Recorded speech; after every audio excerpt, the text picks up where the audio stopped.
নমস্কার, রিঙ্কুস পাঁচফোড়নে সকলকে স্বাগত জানাই। আজকে আমি নিয়ে চলে এসেছি একটা হেলদি ডায়েটের রেসিপি। আমি বানাচ্ছি আজকে ছোলার স্যালাড। ছোলাটাকে আমি কালকে রাতে ভিজিয়ে রেখেছিলাম, ওভারনাইট সোক করে সকালবেলা আমি এটাকে প্রেসার কুকারে সিটি দিয়ে সেদ্ধ করে নিয়েছি।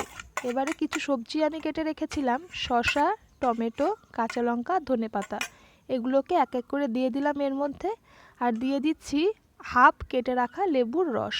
এখানে আমি হাফ লেবুর রস দিচ্ছি, আপনারা পছন্দ মতো টক ঝাল করে নিতে পারেন।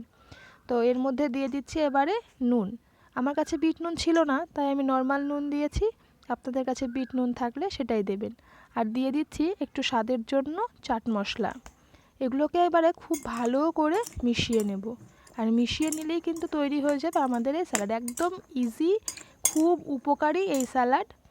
একটু সুন্দর লাগার জন্য আমি একটু লঙ্কার গুঁড়ো দিয়েছি, এটা অপশনাল, চাইলে দিতেও পারেন, নাও দিতে পারেন। ভালো করে মিশিয়ে নিচ্ছি, ব্যাস আমার তৈরি হয়ে গেছে এই ছোলার স্যালাড। আপনাদের এই রেসিপিটা কেমন লাগলো জানাবেন। ভালো লাগলে অবশ্যই একটা লাইক করবেন এবং বন্ধুদের সাথে শেয়ার করবেন। আর চ্যানেলটাকে সাবস্ক্রাইব করে পাশে থাকবেন। আজ তাহলে আসি, নমস্কার।